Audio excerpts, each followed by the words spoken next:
How to build a BMX bike. Sponsored by the instructional DVD Ground Rules.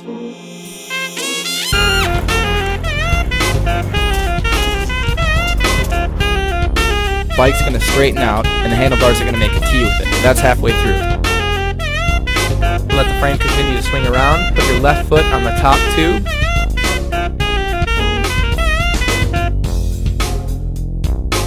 More info about Ground Rules at mattbmx.com. Alright, so we got the handlebars and the seat on the bike, and I was talking about having that foundation to work on. And this is what I'm talking about right here. Now we can put the cranks in and not have to worry about the bike, moving around when we hit stuff. So first thing, we're going to have to put the bearings into the frame, and like I'm saying, I always put some grease in the frame. So I'm just going to put some right in here, just like that, kind of rub it around. And this way that it'll be easier for the bearings to slide in there. Won't have any metal on metal contact. Do it on both sides. Alright, so now we're going to put in the bearings, and I used to have to take my bike to a bike shop to do this, and they would use a bearing press to squeeze them in. Well, I made my own bearing press. This is real easy to do. You just need an axle, 2 washers, and 2 axle nuts right here. And we're going to use this to basically just put our bearings in. So we'll take one bearing, slide it right onto this homemade press, put our crank bearing spacer through there. Now we'll slide it through the frame, just like that, put the bearings in on the other side, attach our washer to this side, and now we just need to tighten this bolt, and if we do it correctly, the bearings should just pop in, and you might need to push them in a little bit at first, but this is great. It'll save you a lot of money and a lot of time too. Now this is so much better than hammering your bearings in, because a lot of times when you hammer the bearings, it just totally destroys them. So we're going to use 2 wrenches. I have a vice grip here, which I don't like to use a vice grip a whole lot on a bike, but it's really good in this situation because you can just clamp it on one end, and then I'm just going to tighten the bearings in just like this. And you might have to move the bearing press around just to make sure the bearings go in evenly, but it should work out pretty well for you. And don't worry if one side goes in first, that's fine. Just make sure that they're both in there pretty snug. And when you can't tighten anymore, you are done. Alright, so we got the bearings into the frame. Now we want to put the cranks and spindle in the frame. First, let's attach our sprocket to the crank arm. So we're just going to tie this bolt in right through here. And we don't need to get this super tight for right now. I actually like to keep it a little bit loose because it'll just be easier to get the crank arm onto the sprocket. So just get it kind of snug, but you don't have to tighten it all the way down. See, you still want it to move like that. Now with these cranks, these are a little bit different than your normal crank. This is actually going to slide through just like that, and we can worry about getting it all the way on later.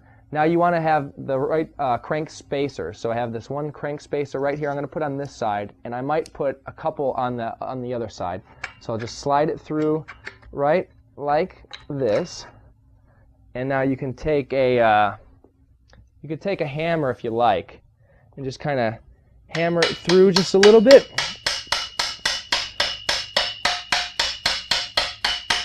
Just like that. Now, for this side, this is where you want to make sure you have the right amount of spacers as well. So I have this one crank spacer right here, and I also have another one that I'm going to put on because I think I like my feet a little bit wider out. And then I'm just going to take this crank arm. Now you want to make sure that you have these lined up evenly. So just kind of give it a look. You'll know if they're off. Okay, so I got my crank arm on, and you can just hit it on, or you can just give it a little tap like this, just to get it on a little bit more. And now we're going to take our bolt, slide it in through here, and these cranks are so cool. You just tighten one bolt, and it tightens the whole thing together. No pinch bolts or anything. So I can just do this, and this is going to just compress everything right down nice and tight.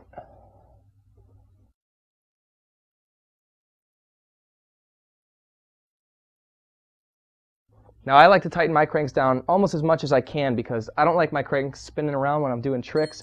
The only thing you have left to do is just tighten this this bolt down here on the sprocket, and crank installation 1, 2, 3 right there.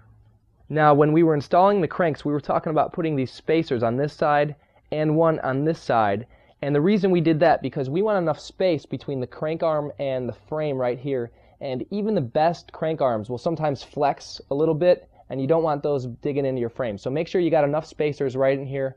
Just check on both sides, and you can just take the arms off, put in more spacers, just trial and error. That's it.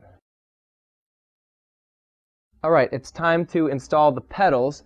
And if you look at your pedal, each one should have a left and a right. The left is the non-sprocket side, and your bike might be upside down, so don't get confused. I want to take some grease again with my good old spoke here. Just put a little bit inside where the pedal is going to make contact with the crank arm. And if you take your pedals off a lot, if you're, sometimes I fly with my bike a lot and I have to take the pedals off. This will save me a lot of pedals getting stripped out. And I'm just going to take, these actually have an Allen wrench in this end of the pedal. It makes it a lot easier to install. So I'm just going to kind of turn it on just like this. Get it pretty close. And then to get it fully tight, I don't really like the Allen wrench so much for that, so I'm going to use just a good old classic wrench right here and just kind of torque on this thing to get it as tight as I can. And then you just basically do the same thing for the other side.